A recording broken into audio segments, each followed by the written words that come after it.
কোটি মানুষের ভিতরে আল্লাহ পাক একটা মানুষের নসিবে কেবল কাপড় জুটিয়ে হাসরের মাঠে হাজির করাবেন।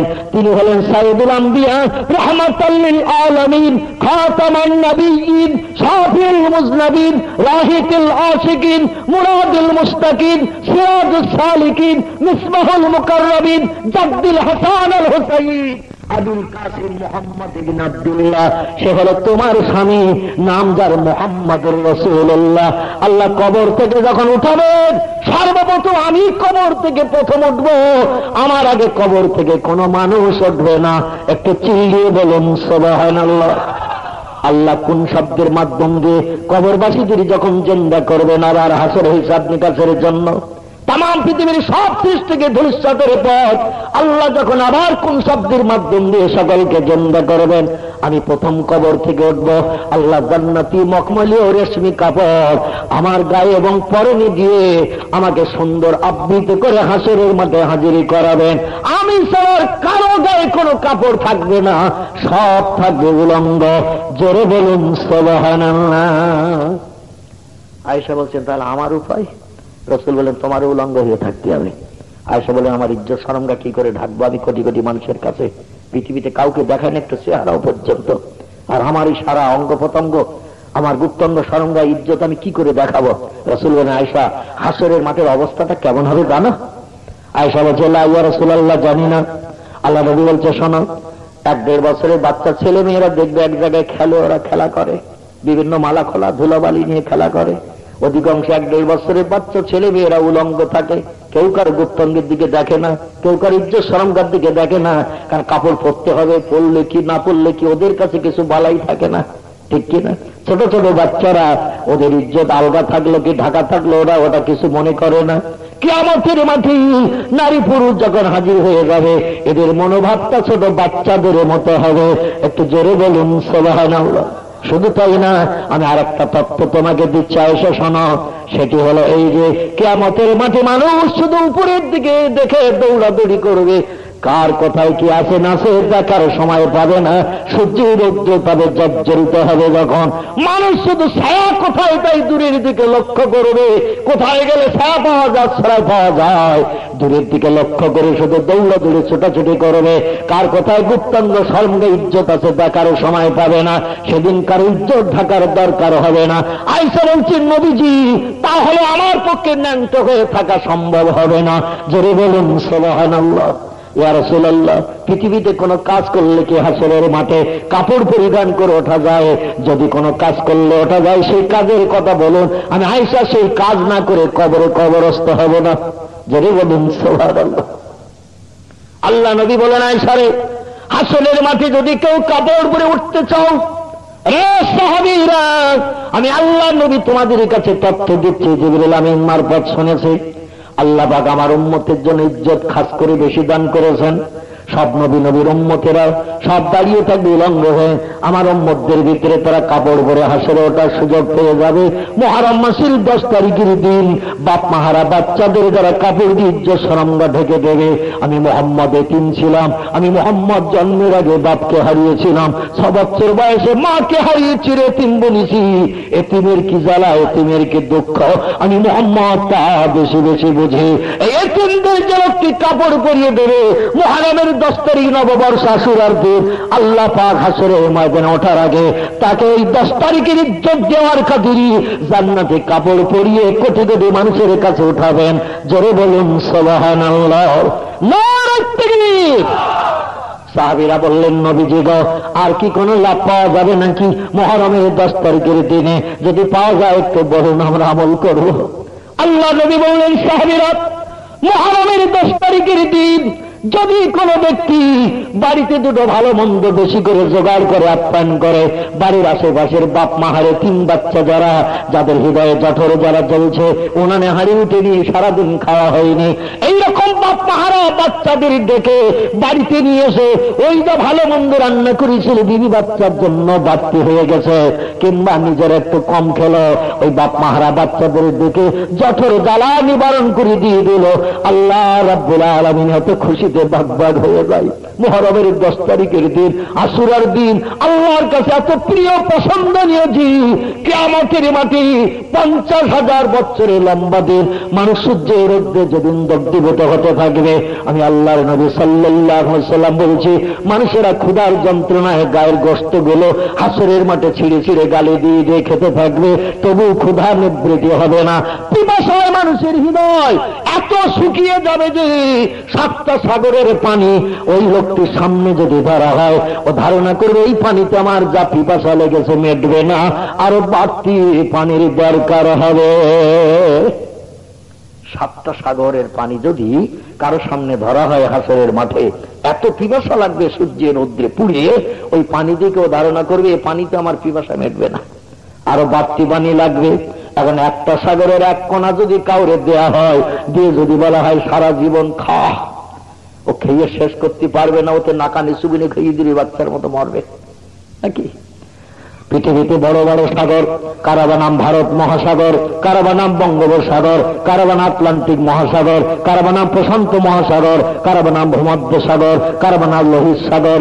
বন্ধুগণ, কারবা নাম নীল দরিয়া, আরব সাগর থেকে শুরু করে এই পৃথিবীতে আল্লাহ বড় বড় সাগর বানিয়েছে। সাগরের কিনারায় দাঁড়িয়ে ওপারের দিকে কিছুই দেখা যায় নাকি? শুধু দেখা যায় কুয়াশার মতো। সূর্য ওঠে সাগরের পানিতে, সূর্য ডোবে সাগরের পানিতে। বিজ্ঞানীরা বলেছে পৃথিবীর 4 ভাগের 3 ভাগ পানি আর 1 ভাগ মাটি।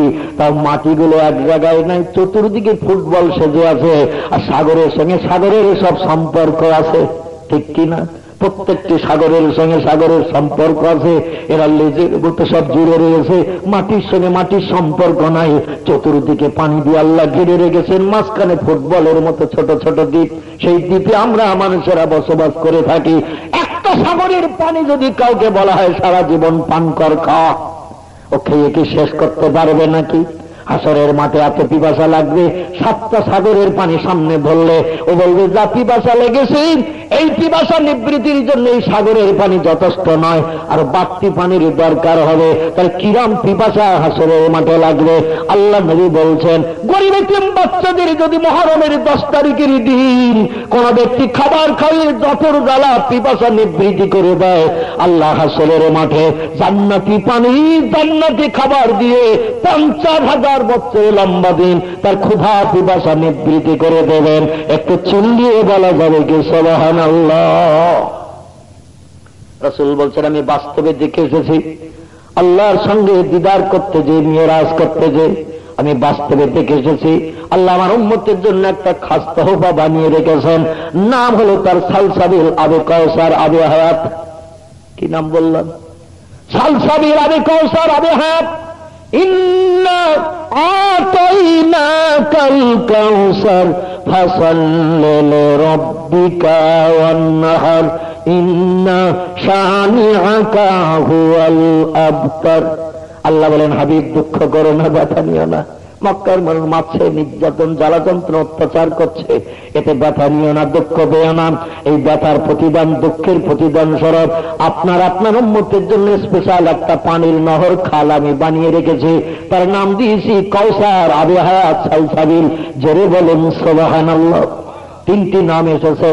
আল্লাহ ইন্না আতাইনাকাল কাউসার, তোমার উম্মতের জন্য আমি আল্লাহ বানিয়ে রেখেছি কাউসার। কাউসার রাসূল বলছেন, আমি যেদিন মাবুদের সঙ্গে দিদার করতে গেলাম, আল্লাহর দরবারে যে কথোপকথন করি, সিদরাতুল মুনতাহা এসে জিবরিলকে সঙ্গী পেলাম। জিবরিল আমাকে পৃথিবীতে ফিরিয়ে দিয়ে যাবেন। নিয়ে আসার পথে আমাকে জাহান্নাম দেখালো। জাহান্নামের আগুন কেমন, মানুষেরা কেমন পুড়ছে আমি বাস্তব চোখে দেখেছি। আমি রাসূল কোন কথা যখন বলি সেটা দেখে বলি, বা বাস্তবে আমি সরাসরি আল্লাহ ফেরেশতার কাছ থেকে শুনে বলি, নিজে মগজ ধোলাই করে কিছু বলি না তোমাদের মতো। জোরে বলুন সুবহানাল্লাহ। আমি যেটা বলি সেটা দেখে বলি, যেটা আমার কথা কিয়ামত পর্যন্ত মিথ্যা না হয়।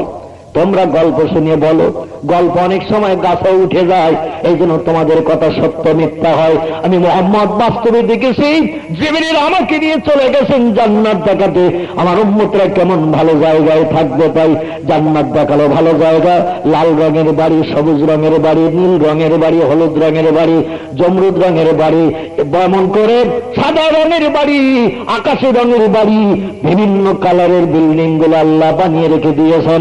নবীজি বলছেন, বেহেশতের ভিতরে আমার উম্মতির ভিতরে সব থেকে কম জায়গা পাবে যে লোকটা, যার মতো কম জায়গা আর কেউ পাবে না, সেই লোকটার জায়গা দেওয়া হবে তামাম পৃথিবীর এরিয়া থেকে বেশি। যে লোকটা সব থেকে কম জায়গা পাবে বেহেশতের ভিতরে, তামাম দুনিয়ায় যত দেশ আছে সব দেশে যত জায়গা, যত বিল্ডিং, তার থেকে বেশি জায়গা তার দেওয়া হবে। যে লোকটা আমল কামাল কালাম একটু বেশি নিয়ে যাবে, পৃথিবীর মতো এরকম হাজার হাজার এরিয়ার জায়গা তার দেওয়া হবে। জোরে বলেন সুবহানাল্লাহ। এখন যদি বলেন হুজুর তার এর থেকে বেশি আবার হবে কি করে, বিজ্ঞান তার বাস্তব তথ্য দিয়ে দিয়েছেন। ওরা বলছে রাতের বেলা যে তারা দেখো আকাশে, ও তারা 100 পাওয়ারের বাল্ব লাইটের মতো দেখায় কিনা, 200 পাওয়ারের হ্যালোজেন লাইটের মতো, কিছু কিছু তারা একটু মোটা, কিছু একটু ছোট।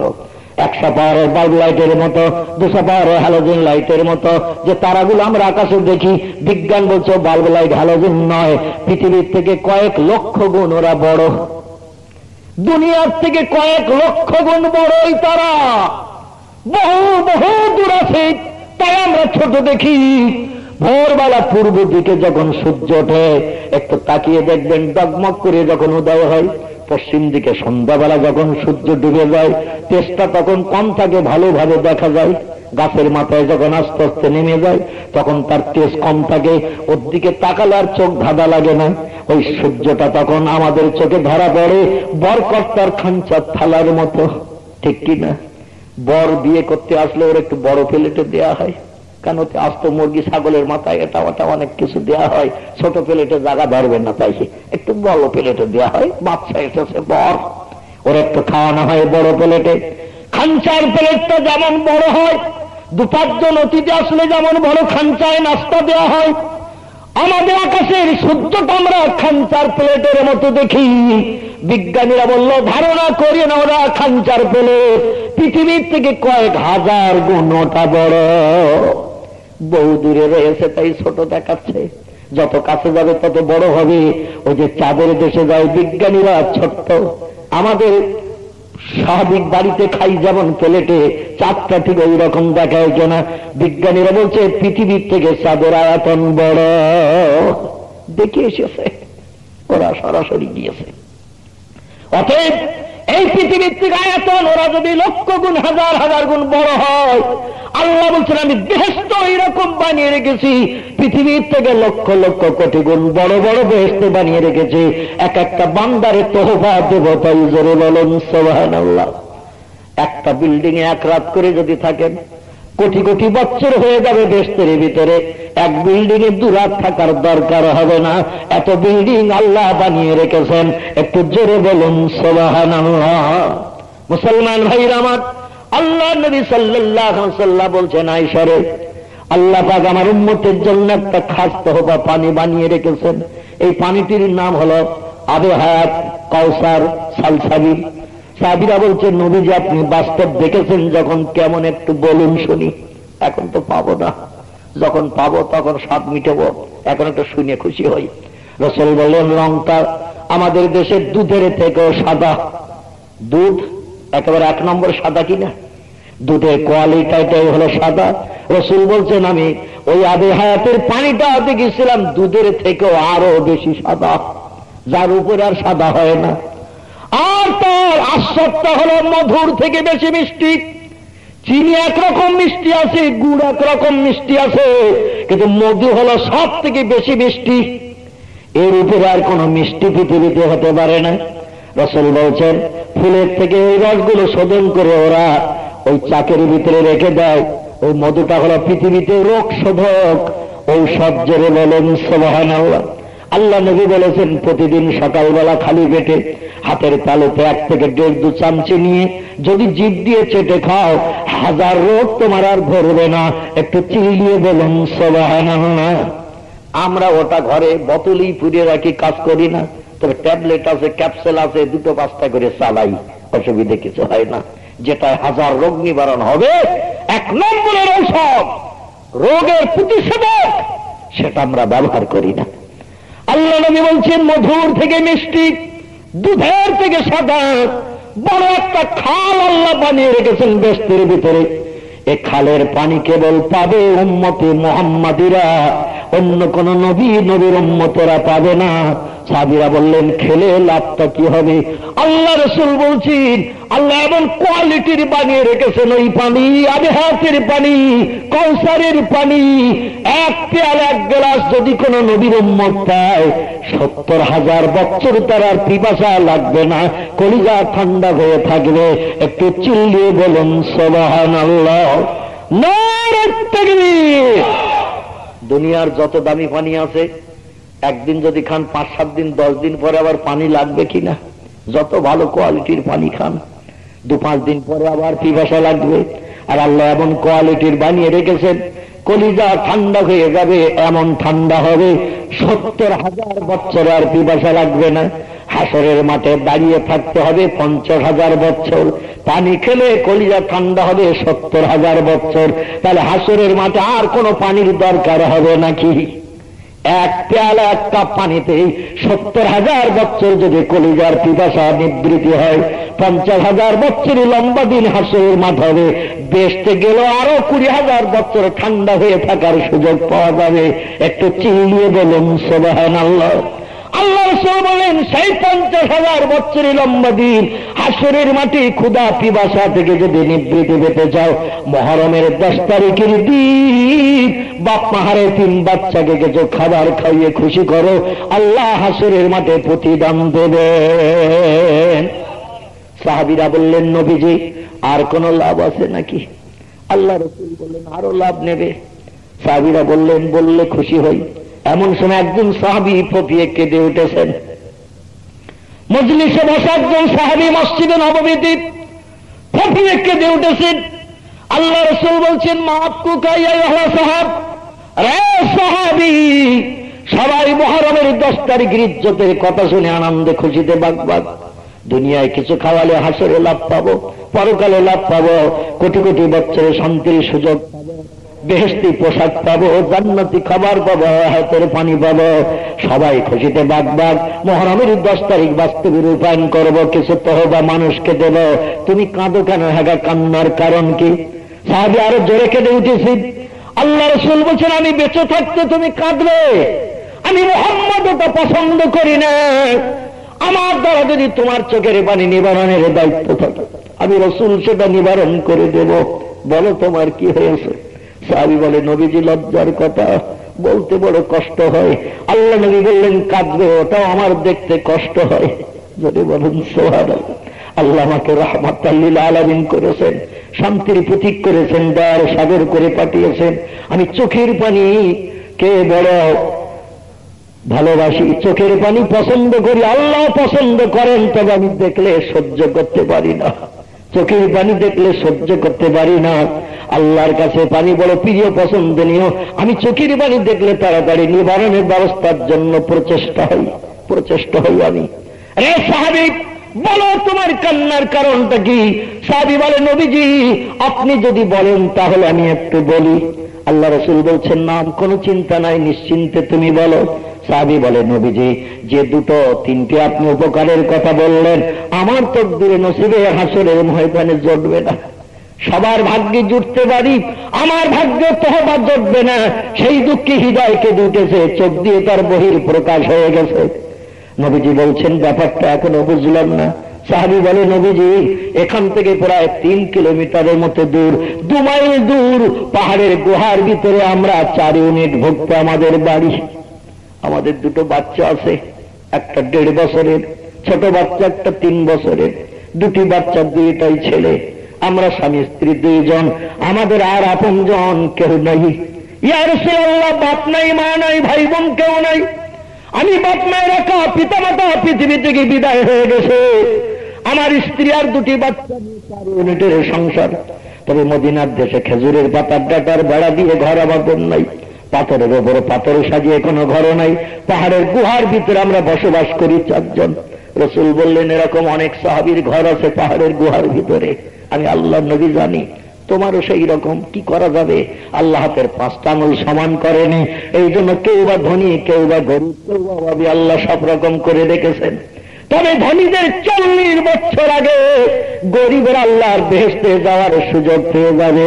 সেদিন এই দুনিয়ার গরিবতার আল্লাহ উসল তুলে দেবেন। জোরে বলেন সুবহানাল্লাহ। ধনীরা দুনিয়ায় সুখ শান্তি উপভোগ করতে পারে, অর্থ সম্পদ আছে তাই। গরিবেরা সুখ শান্তি উপভোগ করতে পারে না। ধনীরা যে নামাজ পড়ে গরিবেরাও সেই নামাজ পড়ে, ধনীরা যে রোজা রাখে গরিবেরাও সেই রোজা রাখে। কিন্তু গরিবেরা দুনিয়ায় দুঃখ কষ্টের মাধ্যম দিয়ে নামাজ রোজা করে, নামাজ রোজা রাখে। আল্লাহ তাই তাদের তহবা ধনীদের আগে 40 বছর আগে বেহেশতে ঢুকিয়ে দিয়ে সুখ ভোগ করার সুযোগ করে দেবেন। একটু জোরে বলেন সুবহানাল্লাহ। রাসূল প্রতিদিন 5 ওয়াক্ত নামাজ আদায় করে আল্লাহর দরবারে হাত তুলে বলতেন, আল্লাহ আমাকে গরিবী হালাতে রাখিও, আমাকে গরিবদের সঙ্গে পৃথিবীতে বসবাস করিও। আল্লাহ গরিবী হালাতে আমাকে মৃত্যু দিও, হাসরের মাঠে গরিবদের সঙ্গে আমাকে হাসর করিও। একটু জোরে বলা যাবে না সুবহানাল্লাহ? আর আমরা দোয়া করি আর বলি, আল্লাহ সংসার জীবনটা সুখের করো, আয় রোজগারে বরকত দিও, যেন 4 তলা বিল্ডিং হয়, 50 বিঘে জমি হয়, 4খানা গাড়ি, 3 জায়গায় বাড়ি। ঠিক কিনা? আমরা মাঝে মাঝে চাই যত বেশি হয়, কোনদিন বলি না যে আর দরকার নাই, যত হয় তত চাই। রাসূল বলছেন, আল্লাহ আমাকে গরিবী হালাতে রাখিও, গরিবী হালাতে মৃত্যু দিও, কিয়ামতের মাঠে গরিবদের সঙ্গে আমার হাসর করিও। সাহাবীরা বলে, নবীজি 3টি দোয়া আপনি গরিবের সঙ্গে কেন চাইলেন? রাসূল বলেন, এই জন্য চাইলাম, ধনীরা হাসরের মাঠে সূর্যে রৌদ্রে দাঁড়িয়ে থাকবে, মালমাত্রার হিসাব দিতে দিতে কলিজা গরম হবে। গরিবদের দিন আনা দিন খাওয়া দিন করে হিসাব দিতে হবে না, তাই ধনীদের 40 বছর আগে ওরা বেহেশতে যাওয়ার সার্টিফিকেট পাবে। আমি যদি সেই সার্টিফিকেট পেয়ে যাই, তাহলে সূর্যের রৌদ্র থেকে আমিও নিষ্কৃতি পাবো। জোরে বলেন সুবহানাল্লাহ।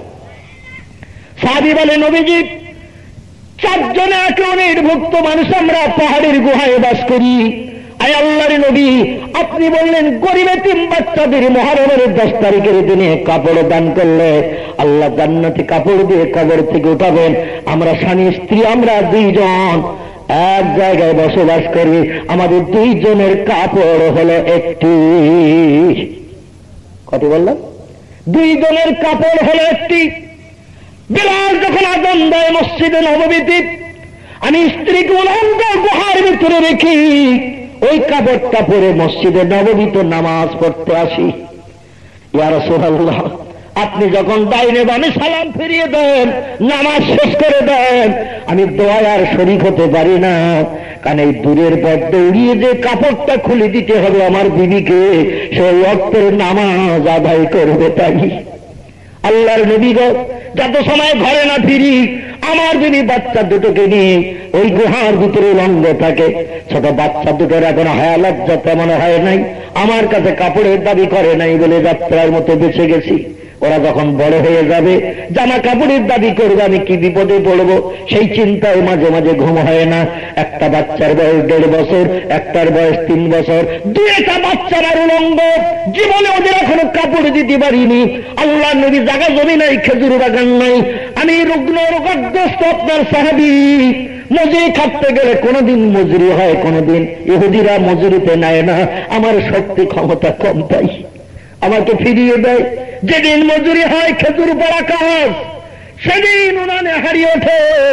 যেদিন মজুরি হয় না, খালি হাতে বাড়ি ফিরি, বিবিকে সাথে করে নিয়ে পানি পান করে আল্লাহর রোজা মন্দিরের জন্য নফল রোজা রাখি। ইয়া রাসূলুল্লাহ, আমাদের স্বামী স্ত্রী 2 জনের একটা কাপড়, আমি কাপড়টা খুলে দিই বিবিকে, কাপড় পরে বাইরে এসে কাজায়ে হাজাতের কাজ মিটায়, পেশাব পায়খানা সেরে ওযু করে গুহার ভিতরে যে আমার বিবি নামাজটা আদায় করে নাই। আল্লাহ নবী সকালে যখন কাজে বেরিয়ে যাই, বিবিকে বাচ্চা দুটোকে উলঙ্গ রেখে কাপড়টা পরে কাজ করতে যাই। যত সময় বাইরে কাজে থাকি, আমার বিবি বাচ্চারা 3 জনই উলঙ্গ থাকে।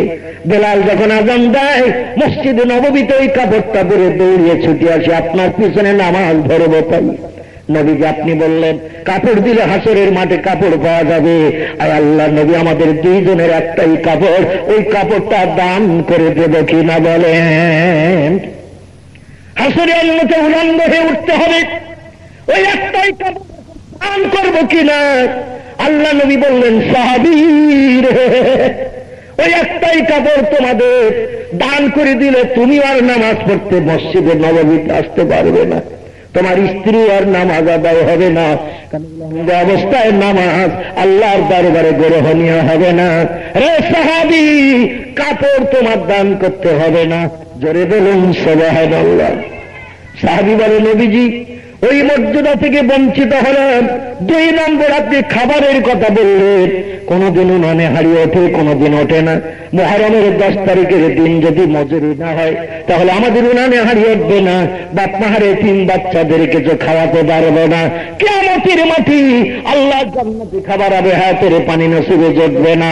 এই দুঃখে আমি হৃদয়ের পানি রাখতে পারিনি, আমার চোখ দিয়ে টপ টপ করে পানি বলে বহির প্রকাশ করেছে। আমরা কিয়ামতের মাঠে মুহররমের 10 তারিখের মর্যাদা পেতে পারবো না। নবী গো, আর কি কোন মর্যাদা আল্লাহ দিয়েছে নাকি? আল্লাহ রাসূল বললেন নাম। ইয়া আইয়ুহাল সাহাব, এ সাহাবী, কাপড় দিতে হবে না কাউকে, খাবার খাওয়াতে হবে না কাউকে। আল্লাহ তোমার হাত দিয়েছে কিনা বলো। সাহাবীরাই বললেন নাম ইয়া রাসূলুল্লাহ, আল্লাহ বলতে আমার 2খানা হাত দিয়েছে। বিশ্বনবী সাল্লাল্লাহু আলাইহি ওয়াসাল্লাম বললেন তোমার 2খানা হাতের ভিতরে উত্তম হাত যেটি, ভালো কাজে ব্যবহার কর যেটি, সেটি হলো তোমার ডান হাত। ওই ডান হাতটা বাপ মা হারে 3 বাচ্চার মাথায় মুহররমের 10 তারিখের দিন রাস্তায় যারা ঘুরে বেড়াচ্ছে কাউ কাউ করে, আহা বলার কেউ নেই, দুঃখ দেখার কেউ নেই, ওই বাচ্চার মাথার উপরে তোমার ডান হাতটা যদি একটু বুলিয়ে দাও, দিয়ে যদি তুমি বলো আল্লাহ রহম করো, তোর বিপদে সাহায্য করো, আল্লাহ তোর মুখে হাসি ফোটাক, জবান দিয়ে 2টো ভালো কথা বলবি, মাথার উপরে তোর হাতটা বুলিয়ে দিয়ে দেবে। আল্লাহ পাক কিয়ামতের মাঠে মুহররমের 10 তারিখের ইজ্জতের খাতিরে তোমার হাতে রহমতের হাত বুলিয়ে দিয়ে হাসরের মাঠে আরশের তলায় তোমাকে টেনে নেবেন। একটু জোরে বলুন সুবহানাল্লাহ। 50,000 বছরের লম্বা দিন সূর্যের রৌদ্রে তোমাকে দগ্ধীভূত হতে হবে না। আল্লাহ তোমাকে হেফাজত করবেন, রহমতের কুদরতি হাতে তোমার মাথায় হাত বুলিয়ে দিন। আল্লাহ যারা আরশের তলায় টেনে নেবেন সে লোকটি অবশ্যই জান্নাতি কাপড় খাবার পেয়ে যাবে। তার ক্ষুধাও থাকবে না, পিপাসাও থাকবে না, উলঙ্গ থাকবে না, ফেরেশতা কর্তৃক তাদের সব পরিবেশন হবে। জোরে বলেন সুবহানাল্লাহ। সাহাবীর মুখে হাসি ফুটে উঠেছেন। রাসূল বললেন তাহলে তোমরা লাভবান না তোমাদের লস? সাহাবীরা বললেন সমস্ত নবীর উম্মতের থেকে আমরাই লাভ পেলাম বেশি। জোরে বলেন সুবহানাল্লাহ। সেই লাভের দিন আজকের আমাদের কাছ থেকে বিদায় হয়ে গেছে। আমরা যে যতটা পেরেছি লাভের দিনের উপলক্ষ করে আমরা যারা কাজ করেছি, ইনশাআল্লাহ আল্লাহ পাক কাজের প্রতিদান কিয়ামতের মাঠে হাসরে দুনিয়া ধ্বংস হবে যেদিন, তার পরপরই আমার আল্লাহ কোন শব্দের মাধ্যম দিয়ে 1 মুহূর্তের ভিতরে পৃথিবীর সব সৃষ্টিকে শেষ করে আবার তিনি জিন্দা করবেন। জিন্দা করে আমার আল্লাহ বলবেন এক জায়গায় হ্যাঁ এখানে তোমাদের 65, 70, 72, 67, 62 যতদিন হায়াতে বেঁচে ছিলে এই বেঁচে থাকা জিন্দেগির আমলের প্রতিদান আজকে দেয়া হবে। কবরে এতদিন ছিলে, শ্মশানে চিতায় পুড়ে ছাই হয়েছিলে, ওটা তোমাদের পৃথিবী থেকে বিদায়ের একটা ব্যবস্থা করেছিলাম, তাই এবার আমলের প্রতিদান দেয়া হবে। তার জন্য জান্নাত আর জাহান্নাম 2টো জায়গা বানানো আছে।